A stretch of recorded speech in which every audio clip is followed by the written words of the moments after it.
welcome to the Scholar Progenium. Today Warlord have dropped their new intelligence briefing. This week we're talking about snipers.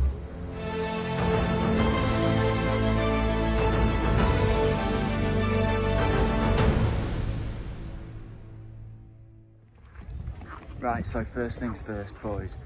I know what you're thinking. This isn't Scholar's desk. And who is this ugly mug in front of me? My computer screen just broke and I demand compensation. And finally, I don't like change. Well, I'm actually on holiday with the missus in Croatia, Mrs. Scholar, for our first wedding anniversary. So I thought we'd take a little stroll down the beautiful Croatian coastline and have a little talk about the changes for snipers. Ahoy there, pirates on the port bow.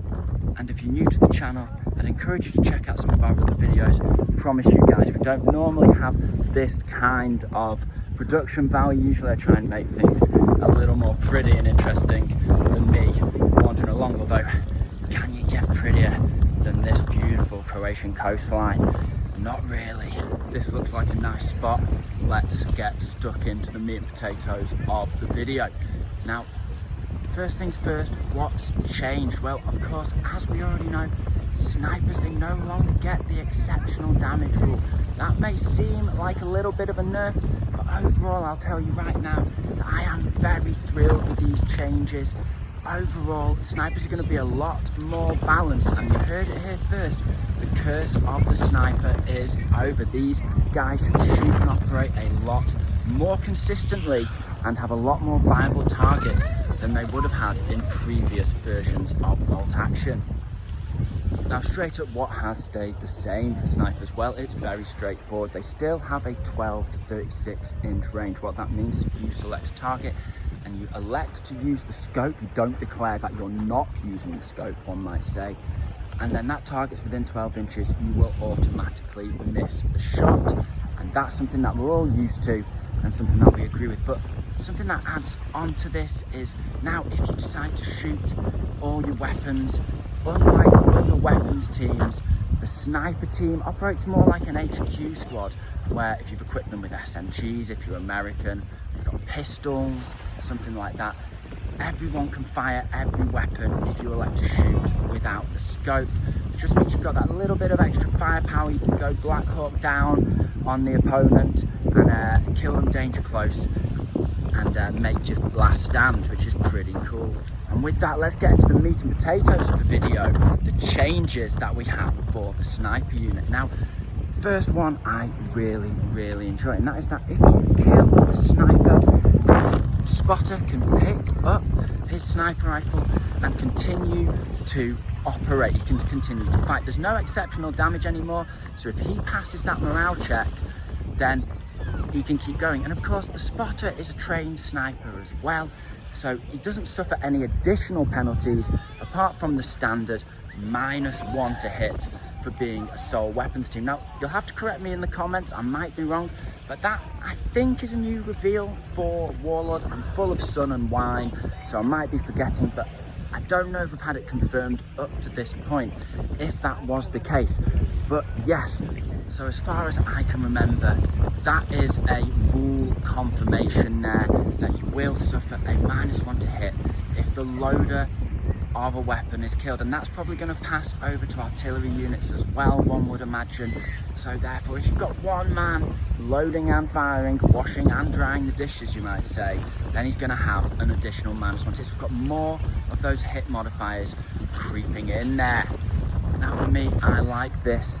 If it ain't broke, don't fix it, just the same with the veterancy rules, and therefore 2 thumbs up from me. One hand's obviously holding the camera though. Having said that, there is a caveat to this. The sniper is classified as the leader of that team, and therefore if he's killed, your team will suffer a -1 to morale. Now, Warlord Games have mentioned if in italics they can pass the morale check for being taken half casualties a couple of times in this article. So a little bit of scholar speculation here. Will we see an additional negative modifier to taking that morale check when you've taken half casualties? It's going to be an additional -1, so -1 on top of any of the modifiers such as pins to morale. However, as I said, they have reiterated that a couple of times, so we could be looking at making it easier to wipe out units when they take hard casualties in one blast. So just something to put a pin in and keep our eye out for. Now, another thought that comes to mind, guys, is that could be something to do with weapons teams. For example, they might have got rid of the exceptional rule, but have they entirely got rid of it? Or is it the case that when you kill half a weapons team in one go, it's easier to force them to fail the morale check? So just some things to chew over in your own mind. So let me know what you think in the comments section down below. Next up, we have another hit modifier. This time, snipers always retain a +1 to hit, and that's shooting against anything. So unlike anti-tank weapons where it's a +1 to hit against vehicles, armed vehicles, with a sniper, if you really need to get that pin on an open top vehicle, you can hit it on a 3-up. And likewise, you know, if that's what you want to do, it's free world, you know.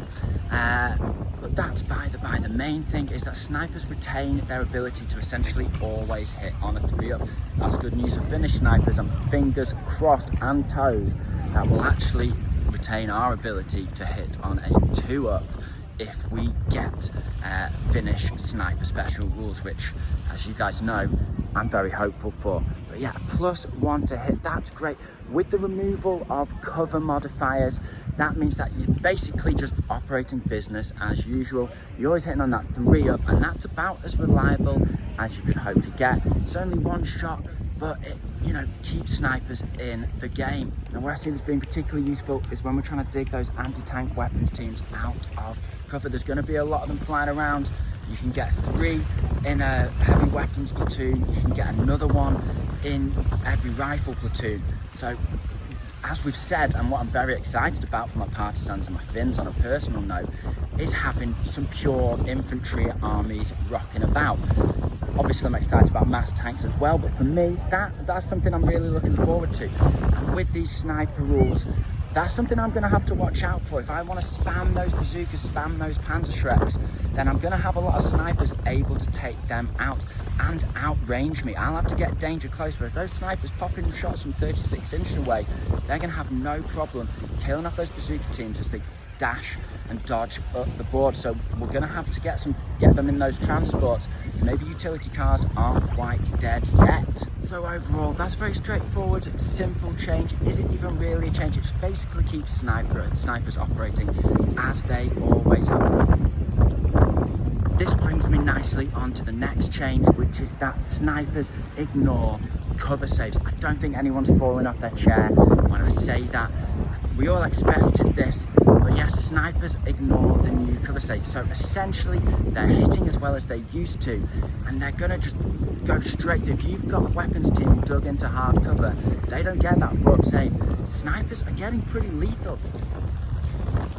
Now, this isn't a massive change. Snipers have always ignored cover, but I think in this edition it's going to be very useful. If you've got someone dug into hard cover, you're city fighting, basically everything gets a 4-up save, then having a couple of snipers in your army is just going to do so much work. You can put those shots where you need them. Snipers have always suffered from basically having a few viable targets. Really want to be shooting at weapons teams.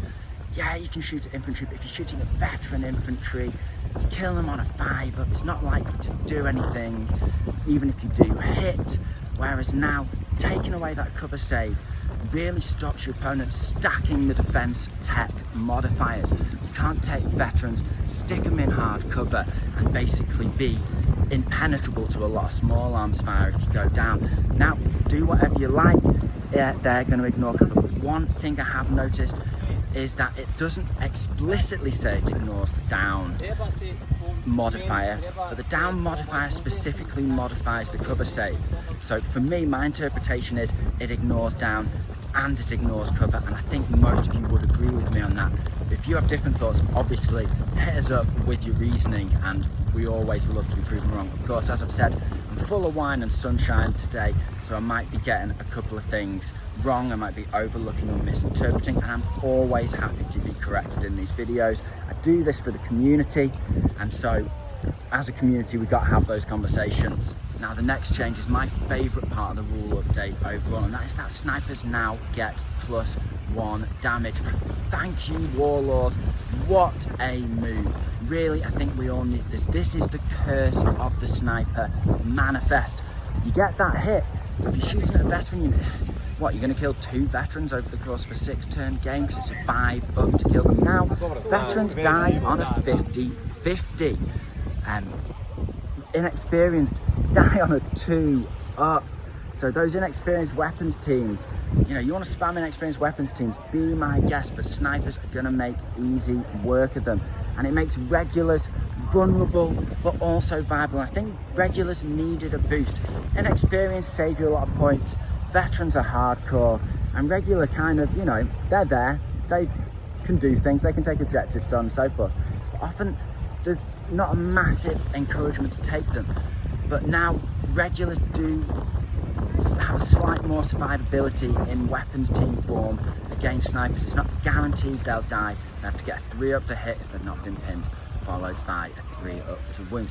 So regular weapons teams, more resilient. Inexperienced weapons teams, very vulnerable to sniper spam. This is something that I think we're going to see really having an impact on the battlefield. And of course, veteran weapons teams, as we've said, no cover save, shorter range than snipers a lot of the time, and on top of that, dying on a 4-up. That's great. That's great for snipers, and I think it's exactly what they needed. It's been an absolute curse throughout 1st and 2nd edition, trying to get the damage through on those snipers. Now you can actually get the job done. Shooting at a veteran infantry team is actually worth your time. And this just doubles down on making snipers a bit more flexible. In the past, as I've said already in this video, mainly you want to be shooting at weapons teams. Yes, you can try and pick some special weapons out, get that Panzerfaust out of the unit of infantry, get that LMG dead. But a lot of the time, with the unlikeliness of killing, LMG's not that popular. Really, if you can't see a mortar team, you can't see an LMG team, something like that. And your sniper's just plinking away, killing a couple of infantry over the course of the game and not really playing a major part.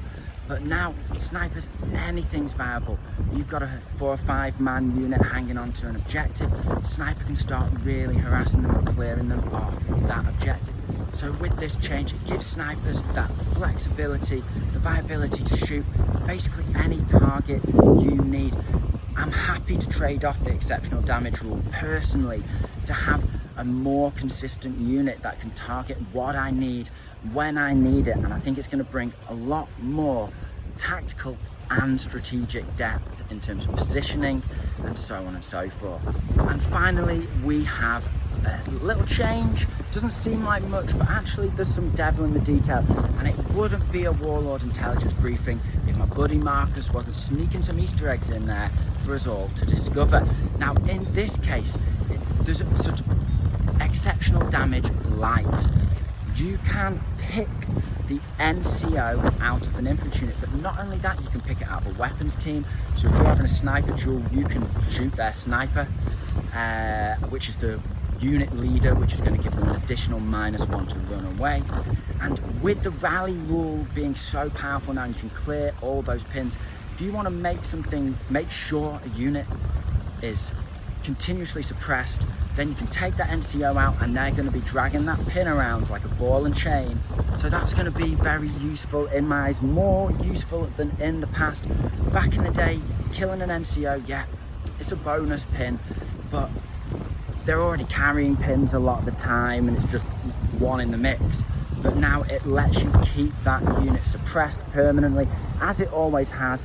But I think, as I've said, with rally being so powerful these days, that is going to be very useful and another reason to be taking snipers in your list. So what is this devil in the details, scholar, I hear you cry? Well, it's the fact that they've also snuck in here that you can target the leaders of artillery crews. Now this is very interesting. In previous editions, as I'm sure you guys are aware, your there was no NCO for an artillery crew, but the way this was represented in the rules was the fact that you could, if an artillery crew was on the last remaining crew member, not only did it have a -1 to hit, but also a -1 to morale checks. But now you can fast track this. Not all artillery crews have an equal number of crew, of course. Sis 3s have 4 crew. Flak 88, what, 7 crew there? 6, 7 crew? You'll have to correct me, but ultimately you don't have to then burn down those artillery to the last man to get that -1. In fact, you can take that NCO straight out, first man you kill with a sniper, and if you're facing a couple of Flak 88s, get that job done, and those Flak 88s will be on a -1 to pass order checks from the top. That's very interesting, and that again opens up some flexibility, and it's also a very slight nerf to artillery teams, and I think it's a nerf we needed. Artillery teams, weapons teams, they've all been looking very, very strong coming into V3. But this addition, this change here brings the balance. Now it's not a case of snipers can't live with them, can't live without them. Now it's snipers, get yourself a couple in the list, because they are going to be vital to your tactics as the game evolves over time. You can get yourself set up. If they bring artillery spam, kill the leaders of those artillery units. Whatever they're doing, you snipers are gonna find a place where they can be useful and operate and have a positive impact on your game. And with that, those are the updates. That is all the changes. Some very subtle changes, but I think really valid changes. Overall, I feel like despite losing exceptional damage, snipers have, in my opinion, overall been buffed. Not necessarily in terms of each individual shot that they take, but as I've said, in terms of their versatility and usefulness in your lists. Now, regular viewers will know we've had our 2-week summer break now. Me and JP put out 50 battle reports a year for you lot. So we deserve that 2 weeks off, but we're gonna be back with a vengeance from Sunday. So if you're not already subscribed, make sure that you hit those notifications so you don't miss out on all our content going forward. And of course, if you haven't heard, boys, we're going to be having V3 Celebration Week. Warlord are supporting us in this. Can't say too much, but let me tell you, we are set up to put out content every single day for the week that V3 is released.